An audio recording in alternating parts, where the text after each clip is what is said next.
چونکہ عمران خان صاحب نے کہا ہے کہ عدالت اگر جو بھی فیصلہ کرے گی وہ مجھے قبول ہوگا توہین عدالت کے حوالے سے، اور اب عمران خان صاحب نے کہہ دیا کہ جو چیف آف آرمی اسٹاف ہے وہ کنٹینیو کر سکتے ہیں، اور آپ کی کابینہ کے وفاقی وزیر قانون فروغ نسیم نے بھی یہ کہا ہے کہ 2 سال تک جو ہے ان کو آئینی طور پر ایکسٹینشن دی جا سکتی ہے۔ اچھا، فروغ نسیم کے تو اس ٹاپک کے اوپر بڑے واضح خیالات ہیں، وہ پرانے ہیں، وہ کوئی نئی چیز نہیں ہے۔ عمران خان صاحب نے کہا ہے کہ جو بھی فیصلہ کرے گی عدالت کو وہ ان کو منظور ہوگا۔ مجھے بتائیں عدالت کا کون سا فیصلہ آج تک عمران خان نے نہیں مانا؟ عمران خان تو نواز شریف نہیں ہے کہ جس میں فیصلے کا خطرہ ہو تو جتھے جو ہیں پنجاب ہاؤس میں تیار کر کے سپریم کورٹ پہ حملہ کرا دیا جائے۔ عمران خان وہ تو نہیں ہے کہ جو چیف جسٹس قابو نہیں آ رہا ہو تو کوئٹہ بینچ کے اندر بغاوت کرا کے چیف جسٹس بدل دیا جائے۔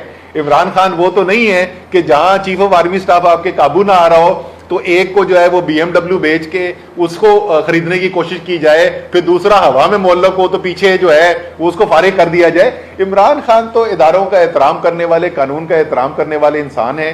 جس وقت سپریم کورٹ نے فیصلہ کیا، ایک منتخب وزیر اعظم بیٹھا ہوا، پوری کیس لا ہسٹری پاکستان کی یہ کہتی تھی کہ عدالتوں نے اسمبلی کے اندر فیصلوں کو، اسپیکر کے فیصلوں کو چیلنج نہیں کیا ہے۔ اس کے باوجود جس دن سپریم کورٹ نے فیصلہ کیا کہ نہیں جی ہم نے تو اسپیکر کے فیصلے کے خلاف جانا ہے اور ہم نے فیصلہ دے کے عمران خان کو گھر بھیج دینا ہے، تو عمران خان نے ڈائری اٹھائی، پین اٹھائی، صرف سوال یہ پوچھا کہ کوئی رہ تو نہیں گیا اور وہ گھر چلا گیا تھا۔ وہ تو ہمیشہ سے اس میں کوئی ڈیل کی ضرورت نہیں ہے۔ عمران خان کی ساری سیاست ہی قانون کی حکمرانی کے لیے۔ بیٹا ان کا اسمبلی کے اندر پہنچ گیا، ان کو نظر یہ آ رہا ہے کہ اگلے الیکشن کے اندر بیٹے نے بھی بچنا، تو ظاہر ہے مولانا کی خواہش تو یہ ہوگی کہ جتنا الیکشن سے بھاگا جا سکے اتنا بھاگا جائے۔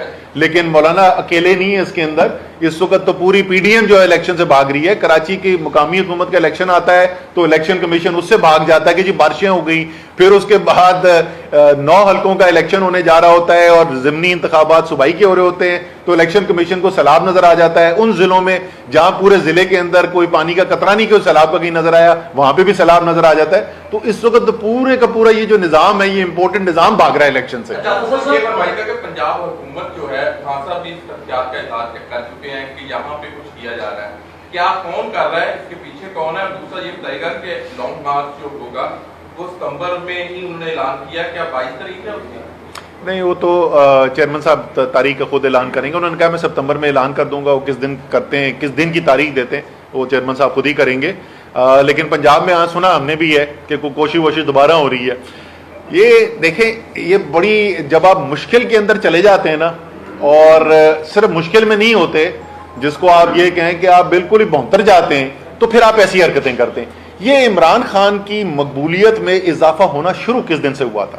یہ اس دن سے شروع ہوا جس دن پاکستان کی قوم نے وہ مناظر دیکھے کہ سندھ ہاؤس کے اندر بولی لگ رہی ہے اور ضمیروں کی منڈی کھلی ہوئی ہے، اور اس کے بعد ان کی سیاست تباہ و برباد ہو گئی ہے۔ اب یہ چاہتے ہیں پنجاب میں دوبارہ وہی تجربہ کرے، حالانکہ اب تو 63A کا قانون بھی آ چکا ہے۔ جو سیاستدان ہے اس میں سے زیادہ تر ایسے ہیں جو عمران خان کے ساتھ نظریاتی طور پہ کھڑے ہوئے ہیں، جو کو 2-4 نہیں بھی ہیں، ان کو نظر آ رہا ہے کہ سیاسی موت ہے اس وقت عمران خان کے خلاف جانا، ہونا کچھ نہیں ہے، لیکن خواہش ضرور ہے ان کی۔ صاحب یہ بتائیں، جو پہلے سوال سے بات چل رہی تھی، عمران نے پچھلے 5 ماہ میں یہ کہا ہے کہ مجھے ان سے غرض نہیں کہ کون بیٹھے ہیں، مجھے غرض ان سے جنہوں نے بتایا اس کا۔ آج چیئرمین PTI کہہ رہے ہیں کہ جب تک الیکشن نہیں ہوتا، اگر بہت ایمرجنسی ہے تو فرد واحد شخصیت جو ہے اسے کنٹینیو کرنا چاہیے۔ کیا اس معاملے میں PTI کو اس فرد واحد کی شخصیت نے، کیونکہ اب ٹاپ لیڈرشپ میں ہے، کوئی یقین دہانی کروائی ہے اپنے نیوٹرل رہنے کی اس مرتبہ، جس نیوٹرل پر بھی آپ بڑے سخت بات بولتے ہیں؟ پہلی بات تو یہ ہے کہ دیکھیں، ہم اس امتحان سے گزر چکے ہیں۔ یہ 3.5 سال میں یہی بولتے ہیں نا کہ سلیکٹڈ ہیں، اور یہ تو ہم نہیں، یہ تو PDM کہتی تھی، روزانہ کی بنیاد پہ کہتی تھی۔ 3.5 سال کہتے رہے الیکشن جعلی تھا، سلیکٹڈ تھے۔ 17 جولائی کو کوئی رہ تو نہیں گیا کہ کسی کو کوئی شک ہو کہ اسٹیبلشمنٹ ہمارے ساتھ کھڑی تھی۔ 17 جولائی کو پنجاب کے اندر جو الیکشن کے رزلٹ آئے ہیں، جو اس کے بعد NA 245 میں کراچی کے اندر نتیجہ آیا ہے، جس طریقے سے الیکشن سے یہ بھاگ رہے ہیں، اس سے کسی کو یہ شک نہیں ہونا چاہیے کہ عمران خان کو کسی خلائی مخلوق کی ضرورت نہیں ہے۔ اس کو صرف عوام کی طاقت کے اوپر وہ سیاست پہلے بھی کرتا تھا اور آج بھی کر رہا ہے. تو عمران خان کا تو جہاں تک یہ تعلق ہے یہ دار و مدار 100% جو ہے وہ عوام کے اوپر ہے. جہاں تک آپ نے بات کی وہ فرد واحد کی بات نہیں کرے, وہ یہ نہیں کہہ رہے کہ ان کا ہونا جو ضروری ہے, وہ یہ صرف کہہ رہے ہیں کہ جو ایک پاکستان کی چاہے آپ کو اچھا لگے نہ اچھا لگے بٹ پاکستان کی ایک اہم ترین اپوائنٹمنٹ جو ہوتی ہے وہ اہم ترین اپوائنٹمنٹ ایک ایسے حکومت کو نہیں کرنی چاہیے جو کہ ایک سازش کے تحت ایک امپورٹڈ حکومت ملک کے اوپر مسلط کی گئی ہو, جو اس کو پوری قوم مسترد کر گئی ہے, اس کو یہ فیصلہ کرنا چاہیے. فیصلہ اس کو کرنا چاہیے جو عوام سے مینڈیٹ لے کر. ایک ایک کر لیں. پرائم منسٹر آفس کو آپ لوگوں نے مجبور کیا تھا, اختیارات دیے تھے کہ جو اہم سیکرٹری ہے یہ ان کا اسبابی اختیار. صحیح. آج پرائم منسٹر آفس میں شہباز شریف صاحب بیٹھے ہوئے ہیں, ان کا اختیار ہے, کیوں آپ لوگ ان کے اختیار کو چیلنج کرنا چاہتے ہیں کہ بھائی ہمارے ساتھ بیٹھ کے کرو؟ اگر آپ ایک صاف شفاف آزادانہ الیکشن کراتے ہیں اور اس الیکشن کے اندر پاکستان کے عوام جو ہیں وہ شہباز شریف کو وزیر اعظم منتخب کرتے ہیں, میں آپ کو گارنٹی دے سکتا ہوں کہ نہ تحریک انصاف کو کوئی اعتراض ہوگا نہ عمران خان کو کوئی اعتراض ہوگا کہ وہ جو مرضی فیصلے کر دیں.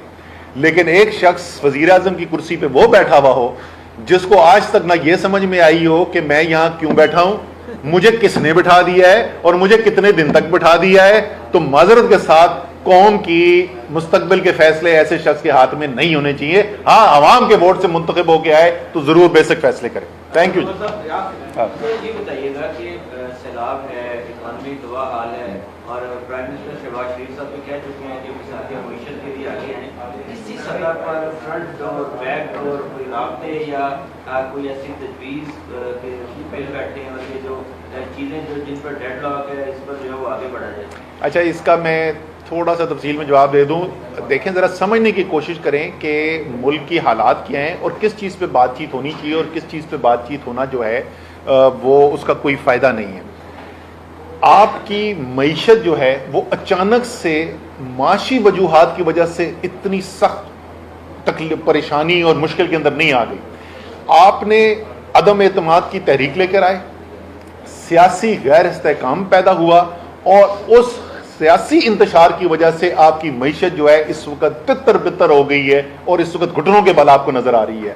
میں 4 مہینے سے یہ کہہ رہا ہوں یہ مفتاح اسماعیل کا مسئلہ نہیں ہے. بھائی میرے سمجھنے کی کوشش کرو, جو سیاسی اس وقت عدم استحکام ہے, پوری قوم ایک طرف کھڑی ہوئی ہے, حکومت جو ہے وہ چمٹی ہوئی ہے کرسی سے دوسری طرف کھڑی ہوئی ہے, کوئی دنیا کا ایکسپرٹ لے کے آ جاؤ, کوئی نوبل پرائز ونر لے کے آ جاؤ, وہ معیشت ٹھیک نہیں کر سکتا میرے بھائی. بند کمرے کے اندر بیٹھ کے میٹنگیں کرنے سے یہ معیشت ٹھیک نہیں ہونے والی. تو معیشت بھی اگر آپ ٹھیک کرنا چاہتے ہیں, اگر آپ کو معیشت کی فکر ہے تو آپ کو جو بنیاد ہے اس کی یعنی سیاسی عدم استحکام اس کو ختم کرنا ہوگا. اس کے لیے الیکشن کے علاوہ اور حل کوئی نہیں ہے. اس بات کے لیے بالکل ہم بات کرنے کو تیار ہیں. میں ہزاروں دفعہ کہہ چکا ہوں, اس دن خان صاحب نے بھی اپنے انٹرویو کے اندر کہہ دیا کہ الیکشن اگر کروانا چاہتے ہیں آئیں, ساتھ بیٹھتے ہیں, ہم لوازمات ڈسکس کرتے ہیں.